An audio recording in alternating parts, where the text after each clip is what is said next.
Howdy back, people. This is Dr. Elisa Matthews with Denise Ramon and my son in the afterlife, Erik. And we are doing part two of Chris Christofferson's interview. Chris, thank you so much for sticking around. Appreciate it. Absolutely, he said, absolutely. All right, now this next question from the community, you don't have to answer because we don't like voyeuristic questions, but I'd like to ask him if he ever had an affair with Barbara Streisand. If you want to say not answering it, that's totally fine. No comment. He says, what constitutes an affair? If she's in a relationship and I'm in one, or one of us are in a relationship, he says, we were close. He says, we were friends. Did she go outside of her relationship? He says, no. Okay. All right.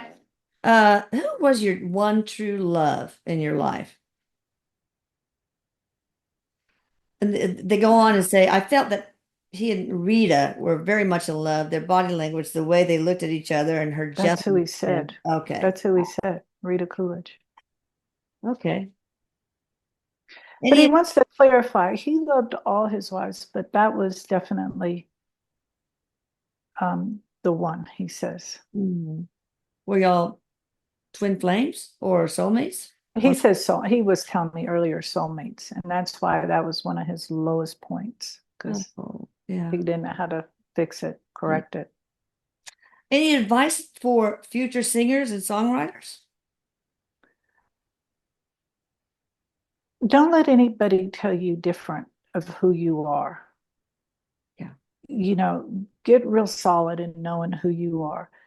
The reason why you're singing and putting yourself out there is because you have this passion, this drive to execute this. It's like you cannot not do it. And because you have that drive, that right there tells you have what it takes to get where you're going. And just because somebody says you don't have it, but somebody says you're not good enough, you keep going until you find that door where somebody can recognize your talent, he says. Yeah, be you and own it. Yes. I didn't know this. You had a very profound connection with Cheno Connor and supported her against all the harsh criticism she received from the public that after she tore that picture of the Pope on the stage. Are you two hanging out in heaven now? He said, we we're talking, he says, we're talking about what a hell of a ride it was. And I feel like they're collaborating together with something. Yeah. You're channeling for things to other singers, songwriters, or He's not giving me any details about that, but it's like they're working on something together. And I feel it's for humanity, whatever it is. And they're working on something together. Yeah.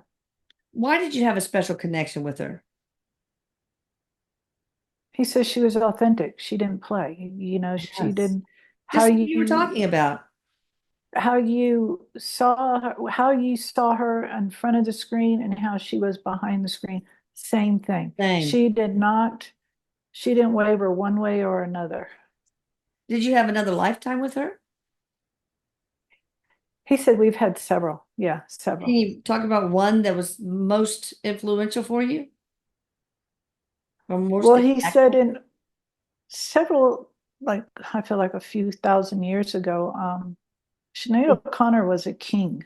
Mm. Uh-huh. And he was her, or he was her back then when she was king. He was her like right hand person. I don't know what you would call them, but that was the one where that was the only person Advisor, something that like he that. knew, that Sinead knew that she could trust him with everything and anything. Maybe you were And the that queen, or were you an no, he advisor? wasn't the queen. He wasn't the queen. He was like, I guess like you would say an advisor, but I feel like there's another name to it. Um, I don't know what you would call him, but That's but it was okay. a It's few a thousand name. years ago, and that was a pretty, it was like a, he says it was a privilege to be that person with her, So, then. was she a good king? Oh, definitely. She was there Oh, for the people. where was that? Europe, Scotland, kind of like Um, Scandinavian. I mean, your name is Scandinavian, Swedish. he says, and the way he's shown me, I feel like this was before they really had the world mapped off to certain Yeah. sections in that. The But king of Pangea. I'm kidding. I feel like it's more, he's showing me like in the direction of Antarctica, around in that area, Okay. something in there. Yeah. Australia. Well, that I don't know if that was interesting. All right. I did that. Did you and Johnny Cash know each other in another life? He smiles. He said, "Of course we did." So basically, which maybe it's one of those lifetimes. So which lifetime can you share with us that most influenced your one as Chris Christopherson? Maybe it was one with Sinead O'Connor, one with Johnny Cash, something altogether different.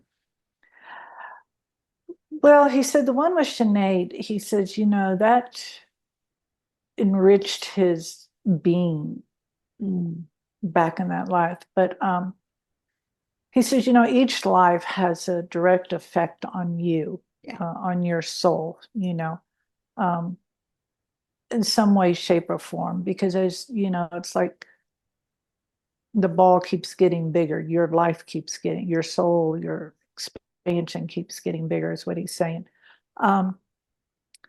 So, which one, he says, like really profound him? He's showing me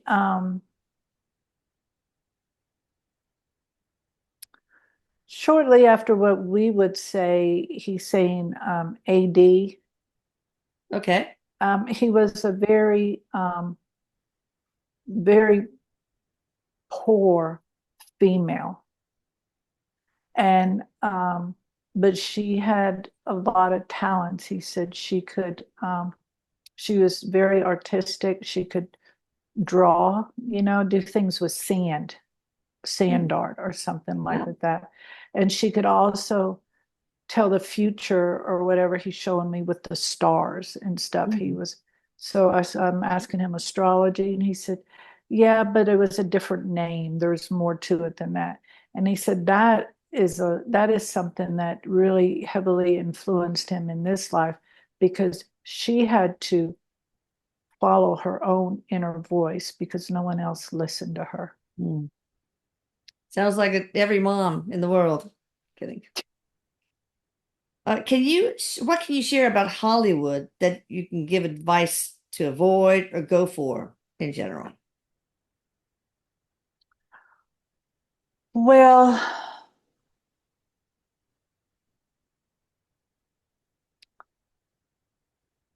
he says he just says, he's saying the whole thing, a good portion of it is sad how somebody, when people are desperate, they do desperate measures because they think that's the only way to do it. Like, Yeah. he says, and that's with anything, but this Like just sleeping shows your way you, up the ladder and things like that. yes. And you just think that's the only way.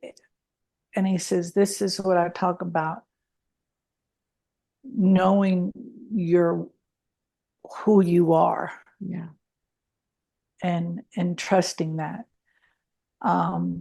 Stay away from those P. Diddy parties. And he's over here singing that song, When the Walls Come Crumbling Down. And he's just doing that, and everything's just crumbling down. Um, and he says, there's more to come. And he's very thankful that he was not a part of that. Yeah, I'm glad too. Yeah. Now this comes back to that song we were talking about. Now I know the name. Thank you. the asker of this question. Can you ask him about the song Highwayman? And maybe, Paula, you can put a link to the YouTube with or without lyrics in the description box so people can play it. It's really cool. You sang with Willie, Johnny, and Waylon. I think it was also Orbison and Patty, but maybe I'm wrong. It's about living many lives, reincarnation. Did all of them know that truth when they recorded the song? Of course. So you believed in reincarnation, all of you guys? Of course. Wow. That's unusual. Wow. Well, he kind of laughs. He says, we were all party people. Yeah.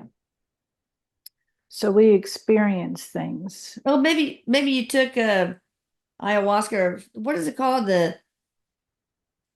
Well, he says back in our day it was LSD. Oh, LSD. Maybe that's when you learned about the secrets of the universe and reincarnation.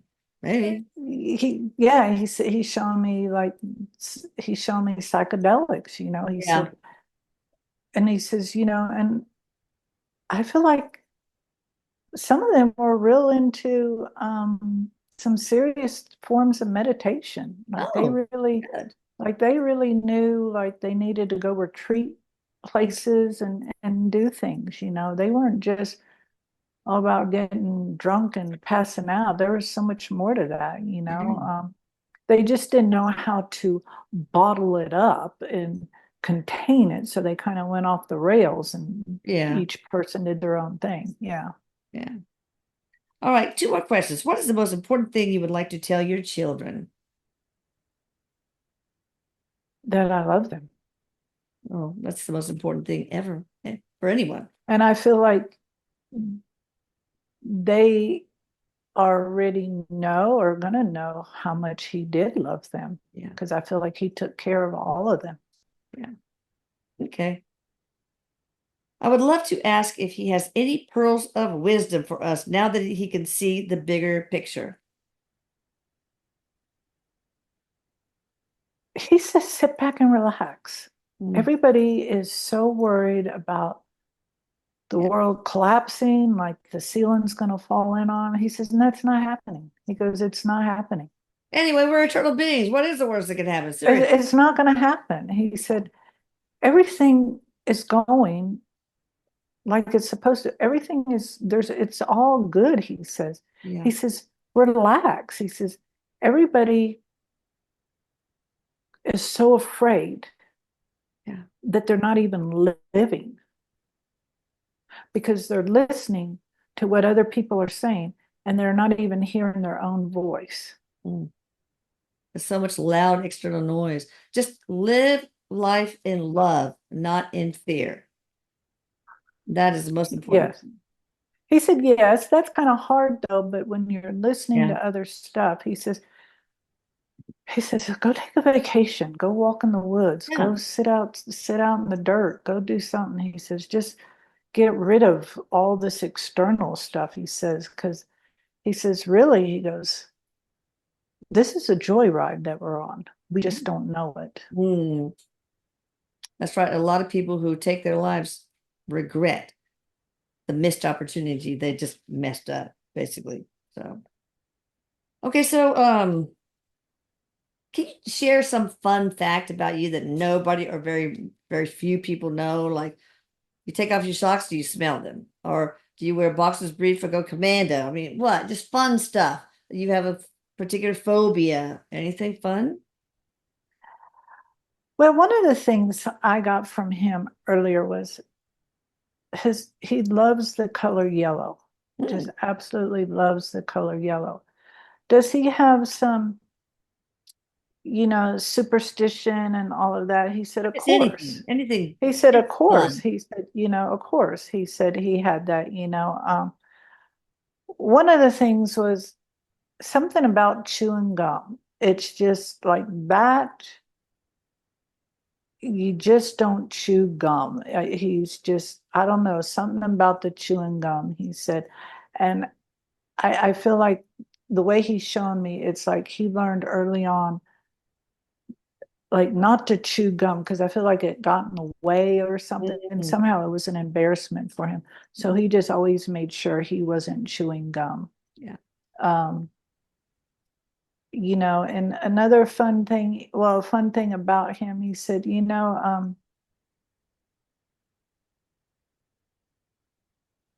really he really didn't like dressing up. Oh, like tuxedo and stuff. Yeah, and suits and stuff. He really just didn't like that. Um, he's telling me he just really liked just being real casual, real comfortable. Yeah. Um, he's saying that Me too. he said he dressed, he dressed, and Erik is like egging him on to tell me he was a good portion of the time was dressed commando, is what he's saying. So I guess Okay. with no underwear, Mhm. he just felt like that was he just didn't feel it was necessary. But I feel like he got out of that stage. And he says, and he wore boxers, and he liked wearing boxers over briefs. I don't know why he's telling me all this. I guess Yeah. people want to know. I don't know. Inquiring minds want to know. Um, he said there really wasn't anything spectacular, that, he was just ordinary. But one of the things he said was he could always read the audience Oh, and tell, like when he was in concert, he could read the audience. And sometimes they would change what song they would open up with, because he could tell by the energy of so the you could audience. perceive energy. He said, yeah, of course we didn't go around thinking like, oh, I'm reading. It's just, Yeah. it's natural. We just Read the room. Yeah. yeah, read the room. And sometimes they change things up because um, him and I feel other members could read the audience, like what needed to be done, because they could Mm. feel like they're drifting away, they're getting bored or whatever. And he would do that. That's a very good gift to have for a performer. All right, I don't have Yeah. anything else to ask. Denise, Erik, do you want to ask anything before we close or say anything? I can smell some cologne, so I'm asking him, is that his, or is that Erik? And KRIS is saying he still loves to smell good. So he Oh, loves wearing a cologne. He loves wearing a certain cologne. So awesome. he's saying he still has that. So there are people who are close to him that will know that he's around because by the scent of this cologne. Oh, He's nice. telling. You know, Erik is asking him, is he going to be an influence in the music going forward? And he says he's definitely going to be a heavy influence, as others who have joined him on the other side, um, to work with people who are in the music industry to not just be performers, but to help deliver messages so that we can start healing even more. Yeah, excellent. That's a very noble cause. All right, thank you everybody for listening. Chris Christopherson in the last part one said, please give a thumbs up. So go ahead and do it Yes. for him. If not for me, for him. And check out Denise Ramon. It probably the information has already been on the screen, maybe, or will be shortly. And of course, it's always in the description box. And I'm hoping that Paula will put the link of the Highwayman. I'm going to listen to it when I close. Me too. I am too. Yeah, that's great. Thank you, Chris. Thank you, He's Erik. I love you. Denise, I love you. Thank you so Erik says he loves you. KRIS says it's an honor, and big hugs and much love to you, Elisa. You take Thank you. care. You too. All right. Bye. Bye.